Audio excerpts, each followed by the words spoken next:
Hello everybody, and thanks for tuning in.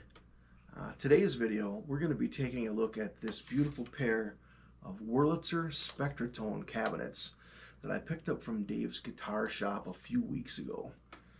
Now this one's already been modified by their amp tech, Todd Wolfgram, with a new preamp section.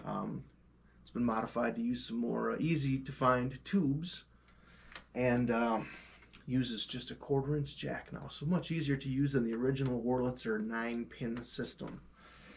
Obviously they look very similar to a Leslie speaker system, and there's design similarities as well. The upper section of these cabinets has a pair of high-frequency drivers that are opposing one another that spin on an axle with a counterbalance on the opposite side. The lower section of this cabinet has a woofer in it that's just forward facing. There is no drum or rotating baffle associated with the low end here, so only the high frequency drivers will physically spin inside of this cabinet. It's a pretty neat setup. It's a 2-speed system. It's either in low gear or high gear all the time. There's a separate motor that operates each, and there's a foot switch on my pedal board here so that I can change the speeds on it. We'll talk a little bit about the pedal board, and then we'll take it for a spin. So the first pedal that I'm going into is an Aphex 1404 Punch Factory compressor. It's a great little pedal. It takes out the spikes and brings up your sustain a little bit, smooths out your sound, and gives this kind of a fuller feel. Typically I run it on pretty much all the time. After the compressor, I'm going out into an Electro Harmonics Q-Tron envelope filter. And certainly there's a lot of discussion as to whether or not you should have a compressor ahead of or behind an envelope filter because of the way they react. In this case, it's working out pretty good. I'm actually able to get just kind of what I'm looking for out of the Q-Tron, nothing over the top. So I'm happy with it for now. Out of the Q-Tron, I'm going into a really neat distortion pedal called the Sloika, designed by Todd Wolfgram, the same individual who's modified the first of these Wurlitzer Spectra-Tone cabinets. A really neat piece of gear that we'll talk about in more depth in another video.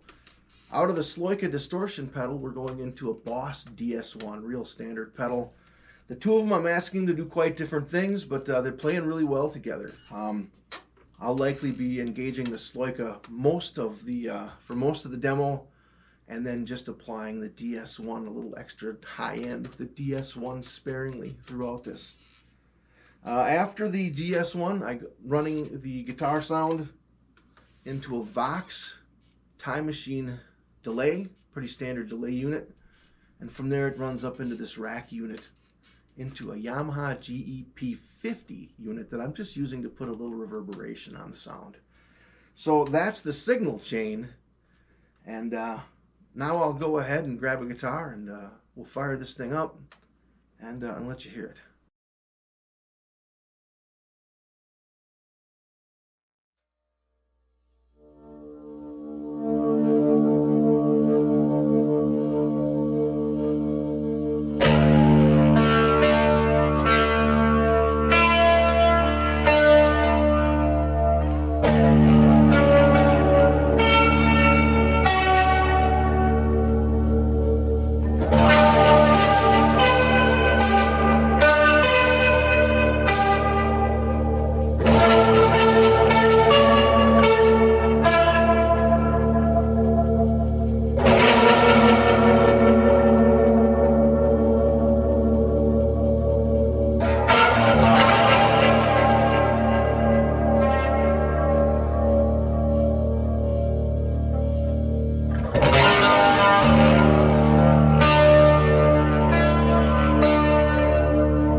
Spectra-Tone Demo.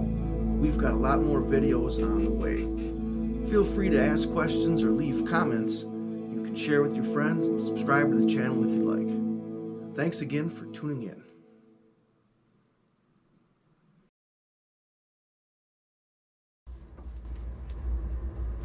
Hey everybody, thanks for tuning in to the Rickenbacker music channel. This video we're going to be taking a look at a really neat piece of gear that I picked up just a couple of weeks ago, and that is this early 50s Wurlitzer Spectra-Tone cabinet. Now this one's been modified by Todd Wolfgram down at Dave's Guitar Shop to run some more conventional tubes and also to accept a 1/4 inch input.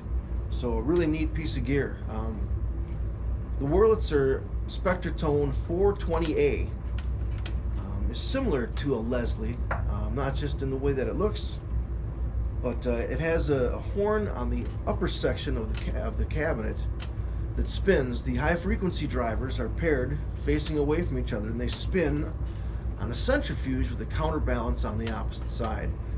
There's a woofer that's forward facing down in the bottom here, but there's no kind of a drum or baffle around that, so that's just a direct fired for the low end.